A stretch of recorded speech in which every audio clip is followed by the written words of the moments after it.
एक ठंडी शाम थी जब माया अपने अधूरे कैनवास को देख रही थी। रंग जो पहले उसकी रूह को सुकून देते थे आज बस खाली लग रहे थे। आर्ट हमेशा से उसका जुनून रहा था, लेकिन आज कुछ कमी थी। उसने कभी सोचा नहीं था कि एक दिन उसका जुनून उसे दूर कर देगा। माया की जर्नी आर्ट में आसान नहीं थी।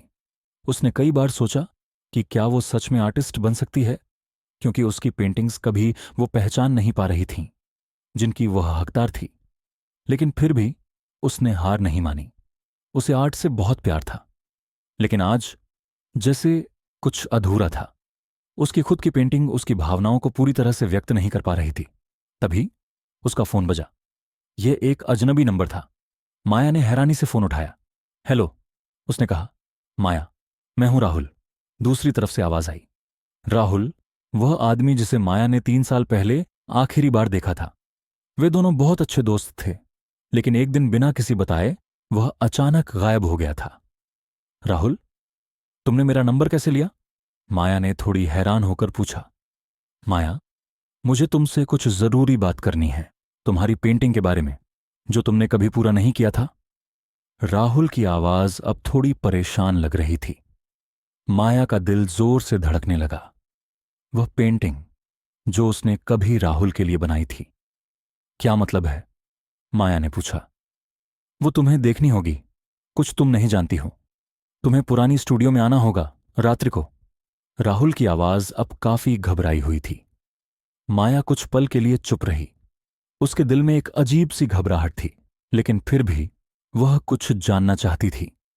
क्या वह पेंटिंग आज भी उसे कोई महत्वपूर्ण संदेश दे सकती है? उसने कोट उठाई और पुरानी स्टूडियो की ओर चल पड़ी। स्टूडियो में अंधेरा था। कोई हलचल नहीं थी, सिर्फ चुप थी। माया अपने आसपास देख रही थी और फिर एक हल्की सी रोशनी ने उसका ध्यान खींच लिया। उसने आकर देखा और वहां एक पुराना कैनवास रखा था। लेकिन यह कैनवास अब पहले जैसा नहीं था। यह कुछ अलग था, जैसे कि यह कैनवास अब एक जीवित चीज हो जिसमें कुछ रहस्य छुपे हों। उसने एक कदम और बढ़ाया और देखा। राहुल का चेहरा दिखाई दिया। वह धीरे धीरे सामने आ रहा था। माया, तुम्हें इसे पूरा करना होगा। राहुल की आवाज अब पहले से ज्यादा गंभीर थी। माया को अब पूरी तरह से समझ नहीं आ रहा था। तुम कहां से आ रहे हो राहुल? ये क्या हो रहा है? माया ने घबराते हुए पूछा। राहुल ने एक कदम पीछे हटते हुए कहा। वो पेंटिंग? माया, तुम्हारे और मेरी जिंदगी का राज है। तुम दोनों उस पेंटिंग के अंदर बंद हो। तुम्हें इसे पूरा करना होगा, तभी हम बाहर आ सकते हैं। माया ने चुपचाप ब्रश उठाया। उसके दिल में डर और उम्मीद का मिलाजुला एहसास था। जैसे ही उसने ब्रश को रंग में डुबोया, उसे लगा जैसे पेंटिंग खुद से जीवित हो रही हो। रंग और आकार बदल रहे थे। लेकिन फिर माया ने देखा कि पेंटिंग में जो चेहरा उभर रहा था वह राहुल का नहीं था। वह चेहरा माया का था। उसका चेहरा था। माया का दिल एक पल के लिए रुक सा गया। यह क्या है राहुल? तुमने इस पेंटिंग को बदल दिया है, माया ने चिल्लाते हुए पूछा। राहुल का चेहरा अब बदल चुका था।